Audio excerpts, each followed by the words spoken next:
ಶ್ರೀ ಮಹಾಗಣಾಧಿಪತಿಯೇ ನಮಃ. ಓಂ ಶ್ರೀ ಮಾತ್ರೇ ನಮಃ. ಓಂ ಶ್ರೀ ಗುರುಭ್ಯೋ ನಮಃ. ಸಮಸ್ತ ಕನ್ನಡ ವೀಕ್ಷಕರಿಗೆ ನಮಸ್ಕಾರ. ನೀವು ಮೊದಲನೇ ಬಾರಿ ನಮ್ಮ ಚಾನಲ್ ನೋಡ್ತಾ ಇದ್ರೆ ದಯವಿಟ್ಟು ಸಬ್ಸ್ಕ್ರೈಬ್ ಮಾಡಿ ಅಂತ ಹೇಳ್ತಾ, ಈ ದಿನ ನಾವು ಒಂದು ಮುಖ್ಯವಾದ ವಿಷಯವನ್ನ ನಮ್ಮ ಚಾನಲ್ ವೀಕ್ಷಕರಿಗೆ ನಿಮ್ಮ ಮುಂದೆ ತರ್ತಾ ಇದ್ದೇವೆ. ಅದು ಏನಂದ್ರೆ, ಪ್ರಮುಖ ಪ್ರಭಾವಿಯುತ ಗ್ರಹಗಳಾಗಿರುವಂತಹ ರವಿ ಮತ್ತು ಶನಿ ಒಂದೇ ರಾಶಿಯಲ್ಲಿ ಸಂಚಾರ ಆಗುವುದರಿಂದ, ಇವೆರಡು ಸಮ್ಮಿಳನ ಆಗಿರುವ ಕಾರಣದಿಂದ ಯಾವ ರಾಶಿಗಳಿಗೆ ಯಾವ ಫಲಗಳು ಕೊಡ್ತಾ ಇದೆ ಅನ್ನುವಂತಹ ವಿಷಯಗಳು ತಿಳ್ಕೊಳ್ಳೋಣ. ಮುಖ್ಯವಾಗಿ ಶನಿ ಮಹಾತ್ಮ ಕರ್ಮಕಾರಕ. ನಾವು ಮಾಡುವಂತಹ ಕರ್ಮಗಳಿಗೆ ಇಮಿಡಿಯೇಟ್ ತಕ್ಷಣ ಫಲಗಳನ್ನು ಕೊಡೋದ್ರಲ್ಲಿ ಶನಿ ಮಹಾತ್ಮ ಮುಂದಿರ್ತಾರೆ. ಮತ್ತೆ ಅಂತಹ ಪ್ರಭಾವ, ಅಂತಹ ದೊಡ್ಡ ಗ್ರಹ ಆಗಿರುವಂತಹ ಶನಿ ಮಹಾತ್ಮ ರವಿಯ ಜೊತೆ ಸೂರ್ಯನ ಜೊತೆ ಸೇರಿ, ಸೂರ್ಯ ಅಧಿಕಾರಕ್ಕೆ, ಆರೋಗ್ಯಕ್ಕೆ ಮತ್ತು ಕುಟುಂಬಕ್ಕೆ ಪ್ರಾಧಾನ್ಯ ಮುಖ್ಯವಂತಹ ವಿಷಯಗಳನ್ನು ಮಾಡಿಕೊಡುವಂತಹ ಈ ಸೂರ್ಯ ಗ್ರಹ, ಸೂರ್ಯನ ಮಗನೇ ಶನಿ ಆಗಿದ್ದರೂ ಅವರಿಬ್ಬರು ಒಂದೇ ಕಡೆ ಇರುವ ಕಾರಣದಿಂದ ಕೆಲವು ರಾಶಿಗಳಿಗೆ ಅದ್ಭುತವಾದಂತಹ ಫಲಗಳು ಕೊಡ್ತಾ ಇದ್ರೆ, ಕೆಲವು ರಾಶಿಗಳಿಗೆ ಸ್ವಲ್ಪ ವಿಷಯಗಳಲ್ಲಿ ಇವರು ಮುಂಜಾಗ್ರತೆ ಕ್ರಮಗಳನ್ನ, ಪರಿಹಾರಗಳನ್ನ ಮಾಡಿಕೊಂಡರೆ ಇವರಿಗೆ ಅತ್ಯುತ್ತಮವಾದಂತಹ ಯೋಗ ಅನ್ನೋದು ಬರುತ್ತೆ. ಮುಖ್ಯವಾಗಿ ಈ ರವಿಗ್ರಹ ಸೂರ್ಯನು ಈ ಮಾರ್ಚ್ 14 ಹೋಳಿ ದಿನ ಮೀನರಾಶಿಯಲ್ಲಿ, ಅಂದ್ರೆ ಪ್ರಸ್ತುತ ಈಗ ಬಂದು ಈ ಕುಂಭರಾಶಿಯಲ್ಲಿರುವಂತಹ ರವಿ ಮೀನರಾಶಿಗೆ ತನ್ನ ಸಂಚಾರವನ್ನು ಬದಲಾಯಿಸುತ್ತಾ 30 ದಿನಗಳ ಕಾಲ ಮೀನರಾಶಿಯಲ್ಲೇ ಇರ್ತಾರೆ. ಅದೇ ರೀತಿ ಮಾರ್ಚ್ 29ರಂದು ಶನಿ ಕುಂಭರಾಶಿಯಿಂದ ತನ್ನ ಸ್ಥಾನವನ್ನು ಬದಲಾಯಿಸಿ ಮೀನರಾಶಿಗೆ ಇದ್ದು 1 ತಿಂಗಳ ಕಾಲಗಳಲ್ಲಿ ಈ ದ್ವಾದಶ ರಾಶಿಗಳಲ್ಲಿ ಈ ಶನಿ ರವಿ ಯುತಿ ಯಾವ ಫಲಗಳನ್ನು ಕೊಡ್ತಾ ಇದೆ, ಅತ್ಯಂತ ಪ್ರಭಾವ ಗ್ರಹಗಳಾಗಿರುವಂತಹ ಶನಿ ಮತ್ತು ರವಿ ಯಾವ ವಿಷಯಗಳಲ್ಲಿ ಅನುಕೂಲ ಮಾಡಿಕೊಡ್ತಾ ಇದೆ, ಯಾವ ವಿಷಯಗಳಲ್ಲಿ ನಾವು ಹುಷಾರಾಗಿರ್ಬೇಕು ಅನ್ನುವಂತಹ ದ್ವಾದಶ ರಾಶಿಗಳ ಪ್ರಕಾರ ನಾವು ನೋಡ್ಕೊಳ್ಳೋದಾದ್ರೆ, ಮುಖ್ಯವಾಗಿ ಈ ಇಬ್ಬರ ಸಂಯೋಗದಿಂದ, ಈ ಇಬ್ಬರ ಯುತಿಯಿಂದ ಮೇಷರಾಶಿಯವರಿಗೆ ಯಾವ ಫಲಗಳನ್ನು ಕೊಡ್ತಾ ಇದೆ ಈ 1 ತಿಂಗಳ ಕಾಲ. ಅಂದ್ರೆ ಈ ರವಿ ಬಂದು 30 ದಿನಕ್ಕೊಂದ್ಸಾರಿ ತನ್ನ ಸ್ಥಾನವನ್ನು ಬದಲಾಯಿಸ್ತಾ ಇದ್ರೆ, ಈ ಶನಿ ಭಗವಾನ 2.5 ವರ್ಷದ ಕಾಲ ಮೀನರಾಶಿಯಲ್ಲಿ ಇರ್ತಾರೆ. ಆದ್ರೆ ಇವರಿಬ್ಬರ ಯುತಿ ಸಮ್ಮಿಳನ ಆಗಿರುವ ಕಾರಣದಿಂದ ಮೇಷರಾಶಿಯವರಿಗೆ, ಮುಖ್ಯವಾಗಿ ಉದ್ಯೋಗ ಮಾಡ್ತಾ ಇರುವಂತಹ ವ್ಯಕ್ತಿಗಳಿಗೆ, ಜಾಬ್ ಮಾಡ್ತಾ ಇರುವಂತಹ ವ್ಯಕ್ತಿಗಳಿಗೆ ಅವಧಿಯಲ್ಲಿ ಸ್ವಲ್ಪ ಮಾನಸಿಕವಾಗಿ ಒತ್ತಡವು ಜಾಸ್ತಿ ಇರುತ್ತೆ. ಮಾಡುವಂತಹ ಕೆಲಸ ಜವಾಬ್ದಾರಿಗಳು ಜಾಸ್ತಿ ಇರುತ್ತೆ. ಅಧಿಕವಾಗಿ ನಿಮಗೆ ಒಂದ್ ಕಡೆ ತುಂಬಾ ಲೇಟ್ ಅವರ್ಸ್ ಅಲ್ಲಿ ವರ್ಕ್ ಮಾಡೋದು, ಲೇಟ್ ಅವರ್ಸ್ ಅಲ್ಲಿ ನೀವು ಇಮೇಲ್ಗೆ ರಿಪ್ಲೈ ಮಾಡೋದು, ಫೋನ್ ಮಾಡಿ ಇದು ಕಂಪ್ಲೀಟ್ ಮಾಡು ಅಂತ ಹೇಳೋದು, ಈ ರೀತಿ ತುಂಬಾ ಒತ್ತಡದಿಂದ ಕೂಡಿರುವಂತಹ ವಾತಾವರಣ ಮೇಷರಾಶಿ ಜಾತಕರಿಗೆ ಈ ಅವಧಿಯಲ್ಲಿ ಆಗ್ತಾ ಇರುತ್ತೆ. ಆದ್ದರಿಂದ ಸ್ವಲ್ಪ ರೆಸ್ಟ್ ಇಲ್ಲದೆ, ವಿಶ್ರಾಂತಿ ಇಲ್ಲದೆ ಕೆಲಸ ಮಾಡುವುದರಿಂದ ಸ್ವಲ್ಪ ದೇಹಕ್ಕೆ, ಶರೀರಕ್ಕೆ ಸಂಬಂಧಪಟ್ಟಿರುವಂತಹ ಸ್ವಲ್ಪ ಸಮಸ್ಯೆಗಳು ಆಗಬಹುದು. ಯಾಕಂದ್ರೆ ತುಂಬಾ ಹೊತ್ತು ಕುತ್ಕೊಂಡು ಕೆಲಸ ಮಾಡಿದ್ರೆ ಆಟೋಮೆಟಿಕ್ ಆಗಿ ಬೆನ್ನು ನೋವು ಬರೋದು, ಅಥವಾ ನಿದ್ದೆ ಕಮ್ಮಿ ಆಗೋದು, ಯಾವುದೋ ಒಂಥರ ಮೆಂಟಲ್ ಟೆನ್ಷನ್, ಅದು ಕಂಪ್ಲೀಟ್ ಆಗುತ್ತೋ ಇಲ್ವೋ, ಸಬ್ಮಿಟ್ ಮಾಡಿರೋದು ಅಪ್ರೂವಲ್ ಆಗುತ್ತೋ ಇಲ್ವೋ, ಮತ್ತೆ ಅದರಲ್ಲಿ ಏನಾದ್ರೂ ರೀವರ್ಕ್ ಮಾಡ್ತಾರಾ ಇಲ್ಲ ಅನ್ನುವಂತಹ ಒಂದು ಗೊಂದಲ ಈ ಜಾಬ್ ಮಾಡುವಂತಹ ವ್ಯಕ್ತಿಗಳಿಗೆ ಇರುವ ಕಾರಣದಿಂದ ಸ್ವಲ್ಪ ದೈಹಿಕದಲ್ಲಿ ಸ್ವಲ್ಪ ಸಮಸ್ಯೆಗಳು ಬರುವುದಕ್ಕೆ ಈ ಶನಿ ಮತ್ತು ರವಿ ಯುತಿಯಲ್ಲಿ ಬರಬಹುದು. ಮುಖ್ಯವಾಗಿ ಈ ಸರ್ಕಾರಿ ಕೆಲಸದಲ್ಲಿರುವಂತಹ ವ್ಯಕ್ತಿಗಳಿಗೆ ಹೇಳೋ ಅವಶ್ಯಕತೆ ಇಲ್ಲ. ಈ ಗವರ್ಮೆಂಟ್ ಆಫೀಸ್ಗಳಲ್ಲಿರುವಂತಹ ಒಳ್ಳೆಯ ಉದ್ಯೋಗ, ತುಂಬಾ ಜನ ಅನ್ಕೊಳ್ತಾರೆ ಒಳ್ಳೆಯ ಉದ್ಯೋಗ, ಪರ್ಮನೆಂಟ್ ಉದ್ಯೋಗ, ಯಾವುದೇ ಅವರ ತೊಂದರೆನೂ ಇರಲ್ಲ ಅಂತ. ಆದ್ರೆ ಈ ಗವರ್ಮೆಂಟ್ ಉದ್ಯೋಗ, ಸರ್ಕಾರಿ ಕೆಲಸ ಮಾಡುವಂತವ್ರಿಗೂ ಸಾಕಷ್ಟು ಒತ್ತಡಗಳಿರುತ್ತೆ. ಅಧಿಕಾರಿಗಳಿಂದ ಒತ್ತಡ ಮತ್ತು ಗಣ್ಯಗಳಿಂದ ಒತ್ತಡ, ಬೇರೆ ಡಿಪಾರ್ಟ್ಮೆಂಟ್ಗಳಿಂದ ಒತ್ತಡ, ಈ ರೀತಿ ತುಂಬಾ ಒತ್ತಡ ಇರುತ್ತೆ. ಮೇಲೆ ಹೆಸರಿಗೆ ಮಾತ್ರ ಗವರ್ಮೆಂಟ್ ಜಾಬ್ ಅಂತ ಹೇಳಿದ್ರು ತುಂಬಾ ಒತ್ತಡವನ್ನ ಇವರು ನಿಭಾಯಿಸಬೇಕಾಗಿರುತ್ತೆ, ಎದುರಿಸಬೇಕಾಗಿರುತ್ತೆ ತಮ್ಮ ವೃತ್ತಿ ಜೀವನದಲ್ಲಿ. ಈ ಅವಧಿಯಲ್ಲಿ ರವಿ ಮತ್ತು ಶನಿ ಈ ಸಂಯೋಗ ಆಗಿರುವಂತಹ ಈ ಸಮಯದಲ್ಲಿ ಪ್ರಭುತ್ವ ಈ ಸರ್ಕಾರಿ ಉದ್ಯೋಗಗಳಿಗೂ ತುಂಬಾ ಒತ್ತಡದಿಂದ ಕೂಡಿರುವಂತಹ ವಾತಾವರಣದಿಂದ ಕೆಲವು ಸಂದರ್ಭಗಳಲ್ಲಿ ಮಾನಸಿಕ ಹಿಂಸೆ ಆಗ್ತಾ ಇರುತ್ತೆ. ಈ ಮಾನಸಿಕ ಹಿಂಸೆಯಿಂದ ಯಾಕಪ್ಪ ಈ ಕೆಲಸ ಮಾಡ್ತಾ ಇದೀನಿ ಬಿಟ್ಟು ಬೇರೆ ಯಾವ್ದಾದ್ರು ನೋಡ್ಕೊಳ್ಳೋಣ, ಒಂದು ಬಿಸ್ನೆಸ್ ಮಾಡೋಣ ಅನ್ನುವಂತಹ ಆಲೋಚನೆಗಳು ನಿಮ್ನ ಪದೇ ಪದೇ ಕಾಡ್ತಾ ಇರುತ್ತೆ. ಈ ರೀತಿ ಪರಿಸ್ಥಿತಿಗಳಿಗೂ ಅವಕಾಶ ಇರುತ್ತೆ. ಇನ್ನ ವ್ಯಾಪಾರಸ್ಥರಿಗೆ ಯಾವ ತರ ಇರುತ್ತೆ ಅಂದ್ರೆ, ಈ ವ್ಯಾಪಾರ ವಾಣಿಜ್ಯ ಮಳಿಗೆಗಳು ಈ ರೀತಿ ಮಾಡ್ಕೊಂಡಿರುವಂತಹ ವರ್ತಕರಿಗೆ, ವ್ಯಾಪಾರಸ್ಥರಿಗೆ ಸ್ವಲ್ಪ ಹೊಸ ಒಪ್ಪಂದಗಳು ಮಾಡುವಂತಹ ಸಂದರ್ಭಗಳಲ್ಲಿ ಯಾರ ಹತ್ರ ಒಂದು ಹೊಸ ಕನ್ಸೈನ್ಮೆಂಟ್ ಇಲ್ಲ ವ್ಯಾಪಾರಸ್ಥರಿಗೆ ಬೇಕಾಗಿರುವಂತಹ ಈ ವ್ಯಾಪಾರ ರಾ ಮೆಟೀರಿಯಲ್ಸ್ ತಗೊಳ್ಳುವಂತಹ ವ್ಯವಹಾರಗಳಲ್ಲಿ ಹೊಸ ಕಾಂಟ್ರಾಕ್ಟ್, ಹೊಸ ಒಪ್ಪಂದ, ಹೊಸ ಅಗ್ರಿಮೆಂಟ್ ಮಾಡ್ಕೊಳ್ಳುವಂತಹ ಸಂದರ್ಭಗಳಲ್ಲಿ ಸ್ವಲ್ಪ ಹುಷಾರಾಗಿ ನೀವು ಗಮನದಲ್ಲಿಟ್ಕೊಂಡು ಈ ವ್ಯಾಪಾರ, ಈ ಹೊಸ ನೀವು ಮಾಡ್ತಾ ಇರುವಂತಹ ಕಾಂಟ್ರಾಕ್ಟ್ ಎಷ್ಟರ ಮಟ್ಟಕ್ಕೆ ನಿಮ್ಗೆ ಲಾಭ ತಂದ್ಕೊಡುತ್ತೆ, ಎಷ್ಟರ ಮಟ್ಟಕ್ಕೆ ನಿಮ್ಗೆ ಅನುಕೂಲ ಆಗ್ತಾ ಇದೆ ಅನ್ನುವಂತಹ ವಿಷಯಗಳನ್ನ ಎಲ್ಲವೂ ಗಮನದಲ್ಲಿಟ್ಕೊಂಡು ಮುಖ್ಯವಾಗಿ ಮೇಷರಾಶಿಯವರು ನಿರ್ಧಾರಗಳು ತಗೊಳ್ಬೇಕಾಗಿರುವಂತಹ ಸಮಯ ಈ ಅವಧಿಯಲ್ಲಿ ಆಗ್ತಾ ಇರುತ್ತೆ.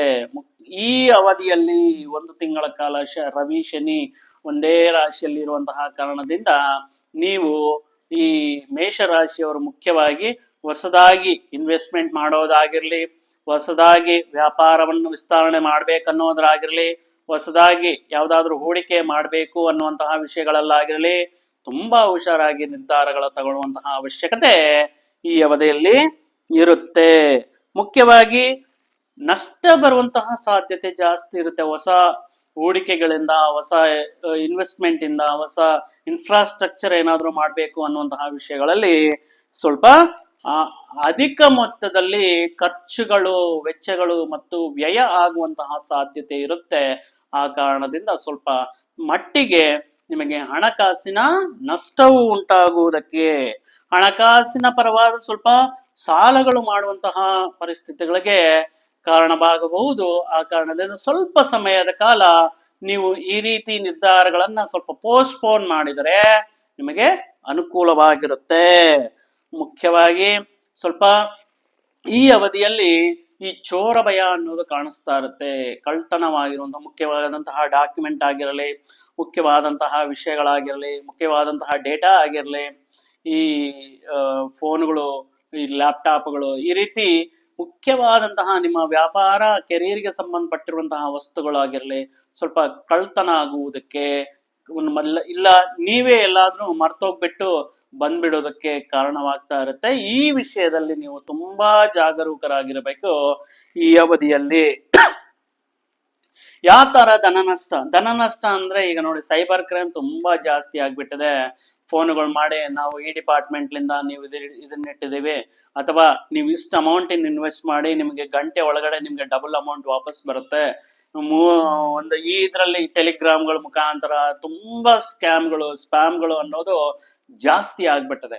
ಈ ಪ್ರತಿದಿನ ನಾವು ಯಾರಿಗಾದ್ರೂ ಕರೆ ಮಾಡೋಕ್ ಮುಂಚೆನೂ ಒಂದು ನಮಗೆ ಅಲರ್ಟ್ ಬರ್ತಾ ಇರುತ್ತೆ, ಕೇಳಿದಿರಲ್ವಾ?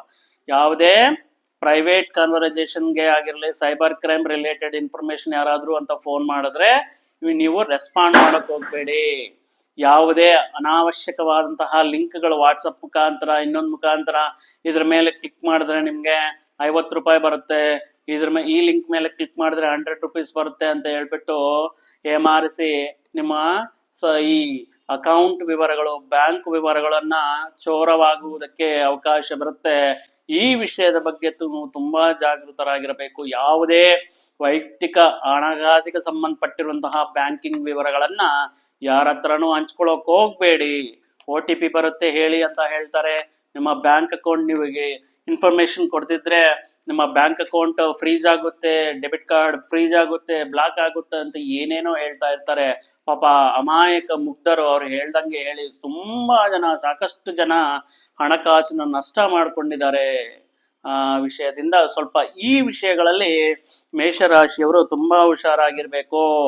ಯಾವುದೇ ಅನಾವಶ್ಯಕವಾದ ಅಪರಿಚಿತ ವ್ಯಕ್ತಿಗಳ ಕೇಳಿರುವಂತಹ ಸಮಾಚಾರವನ್ನ ನೀವು ಕೊಡುವಂತಹ ವಿಷಯಗಳಲ್ಲಿ ಯಾವುದೇ ಬ್ಯಾಂಕ್ ಆಗಿರಲಿ ನಿಮ್ಗೆ ಫೋನ್ ಮಾಡ್ಬಿಟ್ಟು ಇನ್ಫಾರ್ಮೇಶನ್ ಕೊಡಿ ಅಂತ ಕೇಳಲ್ಲ. ಆ ಕಾರಣದಿಂದ ಯಾರೂ ನಿಮಗೆ ಸುಮ್ಮನೆ ನಿಮಗೆ ಇಷ್ಟು ಹಣ ಫ್ರೀ ಆಗಿ ಬರುತ್ತೆ, ಇದನ್ನ ಕ್ಲಿಕ್ ಮಾಡಿ ಅಂತ ಹೇಳಿದ್ರೆ ಯಾರನ್ನೂ ಕೊಡಲ್ಲ. ಈ ವಿಷಯಗಳಲ್ಲಿ ನೀವು ಹುಷಾರಾಗಿರ್ಬೇಕಾಗಿರುತ್ತೆ. ಹಣ ನಷ್ಟ ಆಗುವಂತಹ ಸ್ಕ್ಯಾಮ್ಗಳಿಗೆ ನೀವು ಸಿಲುಕುವಂತಹ ಈ ಈ ಪರಿಸ್ಥಿತಿಗಳನ್ನೋದು ಬರ್ತಾ ಇರುತ್ತೆ. ಈ ವಿಷಯಗಳಲ್ಲಿ ಸ್ವಲ್ಪ ಹುಷಾರಾಗಿರ್ಬೇಕಾಗಿರುತ್ತೆ. ಕುಟುಂಬ ವಿಷಯಕ್ಕೆ ಬಂದ್ರೆ ಸ್ವಲ್ಪ ಮಿಸ್ಅಂಡರ್ಸ್ಟ್ಯಾಂಡಿಂಗ್ಸ್ ಅನ್ನೋದು ಆಗ್ತಾ ಇರುತ್ತೆ. ಒಬ್ಬರ ಮಾತೊಬ್ರು ಕೇಳದೆ ಇರೋದು, ನಿಮ್ಮ ಮಾತಿಗೆ ಯಾರಾದ್ರೂ ಹೇಳೋದು, ನಿಮ್ಮ ಮಾತಿಗೆ ಸ್ವಲ್ಪ ಬೆಲೆ ಇಲ್ದಂಗ ಆಗೋದು, ಈ ರೀತಿ ಸ್ವಲ್ಪ ಮಿಸ್ಅಂಡರ್ಸ್ಟ್ಯಾಂಡಿಂಗ್, ಮಿಸ್ಕಮ್ಯುನಿಕೇಶನ್ ಪ್ರಾಬ್ಲಮ್ ಮುಖಾಂತರ ಕುಟುಂಬದಲ್ಲಿ ಕೆಲವು ವಿಷಯಗಳಲ್ಲಿ ನೀವು ತಾಳ್ಮೆಯಿಂದ ನೋಡ್ಕೊಂಡು ಹೋಗಿ. ಯಾರು ಅಂದ್ರೆ ಮನೆಯಲ್ಲಿ ಹಿರಿಯರಂತಾರೆ ಅಥವಾ ಜೀವನ ಸಂಗಾತಿ ಏನಾದ್ರೂ ಒಂದ್ ಮಾತು ಅನ್ಬೋದು. ಈ ರೀತಿ ಒಂದ್ ಮಾತು ಬರುತ್ತೆ, ಒಂದ್ ಮಾತು ಹೋಗ್ತಾ ಇರುತ್ತೆ. ಅದನ್ನ ತಾಳ್ಮೆಯಿಂದ ಸ್ವಲ್ಪ ಅದು ಏನು ಸಮಸ್ಯೆ ಅಂತ ತಿಳ್ಕೊಂಡು ಆ ವಿಷಯವನ್ನ ಜಾಸ್ತಿ ಮಾಡ್ಕೊಳ್ದಂಗೆ, ಅತಿರೇಕಕ್ಕೆ ಹೋಗ್ದಂಗೆ ಅದನ್ನ ನೀವು ಸ್ವಲ್ಪ ಸಮಾಧಾನದಿಂದ ನೀವು ಆ ವಿಷಯಗಳನ್ನ ಪರಿಷ್ಕಾರ ಮಾಡಬೇಕಾಗಿರುತ್ತೆ. ಮುಖ್ಯವಾಗಿ ಈ ದಂಪತಿಗಳ ಮಧ್ಯೆ ಸಾಕಷ್ಟು ಈ ಅನ್ಯೋನ್ಯತೆ ಇಲ್ದಿರುವಂತಹ ಕಾರಣದಿಂದ, ಹೊಂದಾಣಿಕೆ ಸಮಸ್ಯೆಗಳು ಬರುವಂತಹ ಕಾರಣದಿಂದ, ಇಲ್ಲದೆ ಇರುವಂತಹ ಕಾರಣದಿಂದ ನೀವು ಒಬ್ಬರನ್ನೊಬ್ಬರನ್ನ ಅರ್ಥ ಮಾಡ್ಕೊಳ್ಳೋದಕ್ಕೆ ಟ್ರೈ ಮಾಡಿ.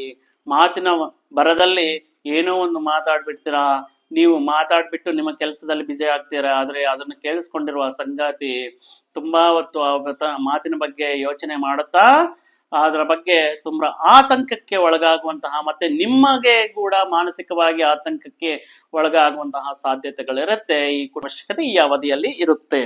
ಮುಖ್ಯವಾಗಿ ಈ ಆರೋಗ್ಯ ಪರವಾಗಿ ನಿಮ್ಗೆ ಯಾವುದೇ ರೀತಿ ದೇಹದ ಅನಾರೋಗ್ಯ ಸಮಸ್ಯೆಗಳು ಇರುವುದಿಲ್ಲ. ಆದರೆ ಈ ಮಾನಸಿಕ ಆತಂಕ, ಸ್ಟ್ರೆಸ್, ಒತ್ತಡ, ಕೆಲಸದಲ್ಲಿ ಒತ್ತಡ ಮತ್ತು ಈ ಪ್ರೆಷರ್ಲಿಂದ ಸ್ವಲ್ಪ ಈ ರಕ್ತದ ಒತ್ತಡ ಜಾಸ್ತಿ ಕಮ್ಮಿ ಆಗುವುದಕ್ಕೆ ಅವಕಾಶವಿರುತ್ತೆ. ಅದರಿಂದ ಸ್ವಲ್ಪ ಹೃದಯಕ್ಕೆ ಸಂಬಂಧಪಟ್ಟಿರುವಂತಹ ಸಮಸ್ಯೆಗಳು ಬರದಂಗೆ ನೀವು ಮಾನಸಿಕವಾಗಿ ಪ್ರಶಾಂತವಾಗಿರಬೇಕು, ತಾಳ್ಮೆ ಇರಬೇಕು.